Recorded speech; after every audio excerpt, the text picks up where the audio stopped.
दतिया की जमीन से सवाल उठ रहे हैं, क्या दामोदर यादव बिगाड़ेंगे नरोत्तम मिश्रा का खेल? क्या दामोदर दिखा पाएंगे इतना दम? कांग्रेस से कौन संभालेगा चुनावी रण की कमान? क्या कहता है सियासी गणित? आज इस पूरे समीकरण को समझने की कोशिश करेंगे। नमस्कार, मैं हूं संगीता श्रीवास्तव और आप देख रहे हैं खबर प्रधान। दतिया उपचुनाव में इस समय अब मुकाबला त्रिकोणीय हो चला है। नरोत्तम मिश्रा बनाम कांग्रेस तो चल ही रहा था, लेकिन अब दामोदर यादव की एंट्री के बाद ये मुकाबला बेहद दिलचस्प मोड़ पर आ चुका है। दतिया जिले के इतिहास में दूसरा और दतिया विधानसभा क्षेत्र में पहली बार होने जा रहा उपचुनाव कोई ना कोई इतिहास जरूर रचेगा। चुनावों को लेकर मतदाताओं में पहले से ही ज्यादा उत्साह है, तो वहीं चुनावी रण के लिए देखा जाए तो पार्टियों के प्रत्याशी भी अपने अपने रथ तैयार कर चुके हैं। दतिया की जनता के भाग्य में ये चुनाव सिर्फ 2.5 साल में ही आ गया, जब दूसरी बार अपने विधायक को चुनाव करना पड़ रहा है। कांग्रेस विधायक रहे राजेंद्र भारती पर 27 साल पुराने बैंक एफडी के मामले को लेकर एमपी एमएलए कोर्ट ने 3 साल की सजा सुना दी और नियमों के मुताबिक उन्हें अयोग्य घोषित कर दिया गया। इसके बाद से दतिया विधानसभा क्षेत्र रिक्त हो गया। 2 अप्रैल 2026 को सजा का ऐलान के साथ ही दतिया विधानसभा क्षेत्र में उपचुनाव की आहट सुनाई देने लगी थी। 2 जुलाई गुरुवार को आखिरकार चुनाव आयोग ने दतिया में उपचुनाव की घोषणा कर दी। 30 जुलाई को मतदान होना है और 3 अगस्त को रिजल्ट आ जाएंगे। 2023 के विधानसभा चुनाव में प्रदेश के गृह मंत्री रहे नरोत्तम मिश्रा को कांग्रेस के प्रत्याशी राजेंद्र भारती ने लगभग 7,742 वोटों से मात दे दी थी। चुनाव में राजेंद्र भारती को 50% से ज्यादा वोट मिले थे, जबकि 88,977 मत इनके पक्ष में पड़े थे। और वहीं नरोत्तम मिश्रा की बात की जाए तो 45.96% के साथ 81,235 वोट इनको मिले थे। नरोत्तम मिश्रा की हार का कारण उनके साथ रहे उनके ही लोग अति उत्साह में बता रहे हैं। लोगों को इतना उत्साह था कि नरोत्तम मिश्रा जीत ही रहे हैं। ये उत्साह उनके लिए काफ़ी नुकसानदायक साबित हुआ। चुनाव शुरू होते ही कार्यकर्ताओं ने अब की बार 36,000 पार का नारा दे दिया था। यही सबसे बड़ा नुकसानदायक उनके लिए बना, जो से पराजय का कारण माना जा रहा है। दूसरा, अन्य दलों से आए लोग भी थे जो लगातार उनके खिलाफ काम कर रहे थे।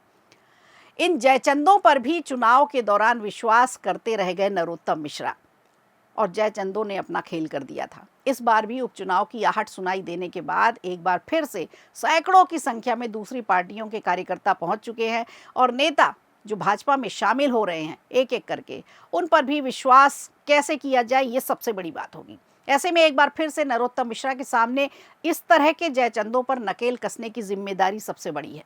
उपचुनाव की घोषणा होते ही एक बार फिर वही अति उत्साही गैंग सक्रिय हो चुका है और विजय जुलूस तक निकालने की तैयारी कर चुका है। नरोत्तम मिश्रा खुद भी आगे बढ़कर दतिया के विकास में कोई कमी नहीं रख रहे। भाजपा की ओर से पूर्व मंत्री नरोत्तम मिश्रा का चुनाव लड़ना लगभग तय माना जा रहा है, लेकिन जब तक की घोषणा ना हो जाए नाम की, कांग्रेस की चुनावी कमान किसके हाथ में जाएगी, भाजपा की कमान किसके हाथ में जाएगी, ये कहना मुश्किल होता है। ये अभी केवल अनुमान लगाया जा रहा है। 2023 में तो पहले अवधेश नायक को कांग्रेस ने प्रत्याशी घोषित कर दिया था, पर राजेंद्र भारती ने थोड़ी उठापटक की और अवधेश नायक का टिकट कटवा दिया।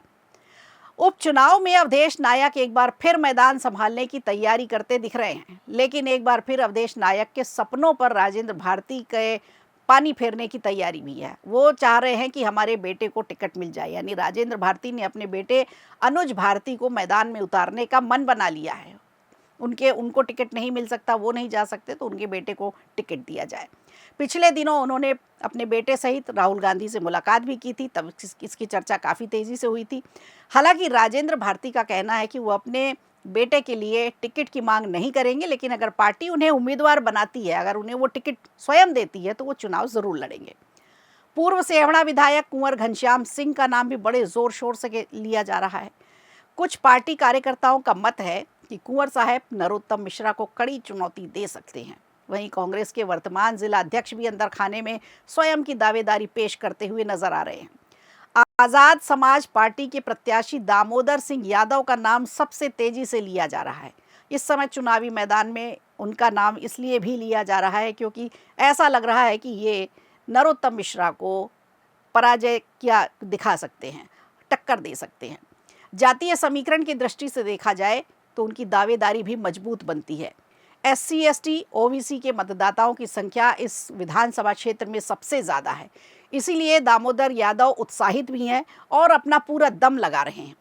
अगर विवादित भाषा ना बोलें और बेलगाम बोली के कारण अक्सर वो जो सुर्खियों में रहते हैं वो अगर ना करें तो काफ़ी अच्छे वोटों से वो हासिल कर सकते हैं। दामोदर सिंह पिछले 2 माह से दतिया में ही सक्रिय हैं, काम कर रहे हैं, लोगों से मिल रहे हैं, बातचीत कर रहे हैं। दामोदर सिंह जिले के सेवड़ा विधानसभा क्षेत्र में से आते हैं, सक्रिय हैं और कई चुनाव वो लड़ चुके हैं। पहले सफलता उनके हाथ तो नहीं लगी थी, लेकिन इस बार अति उत्साहित दिख रहे हैं। दतिया की जनता भी उपचुनाव को लेकर के अब अपना मन बना चुकी है। 16 जुलाई नाम वापसी के बाद चुनावी रण पूरी तरह से सज जाएगा। शहर में हर गली में, हर नुक्कड़ में आजकल चुनाव की ही चर्चा दिखाई दे रही है। वैसे तो नरोत्तम मिश्रा का नाम सबसे आगे चल रहा है भाजपा की तरफ से। कांग्रेस आज़ाद समाज पार्टी में अब कौन बनाएगा इतिहास, ये भी देखने वाली बात होगी। सबसे पहले तो नामों का ऐलान हो जाए, नाम के ऐलान के बाद फिर स्थितियाँ थोड़ी क्लियर होंगी। कांग्रेस में जिस तरह से भगदड़ मची है उससे जनता को लगता है कि टिकट की घोषणा के बाद कांग्रेस के और भी नेता भाजपा में शामिल हो सकते हैं। तो दतिया में ये पहला उपचुनाव होने जा रहा है, तो लगता है कि क्या ये इतिहास रचेगा? क्या नरोत्तम मिश्रा की वापसी होने जा रही है? क्या नरोत्तम मिश्रा अति उत्साही कार्यकर्ताओं और जयचंदों पर नकेल कस पाएंगे? कांग्रेस की तरफ से कौन संभालेगा चुनावी रण की कमान? ये इस तरह के सब सवाल हैं। इन्हीं सवालों के जवाब एक एक करके मिलते जाएंगे आपको। आप बने रहिएगा खबर प्रधान के साथ। वीडियो अच्छा लगा हो तो लाइक कीजिए, शेयर कीजिए और कमेंट बॉक्स में हमें ज़रूर बताइए।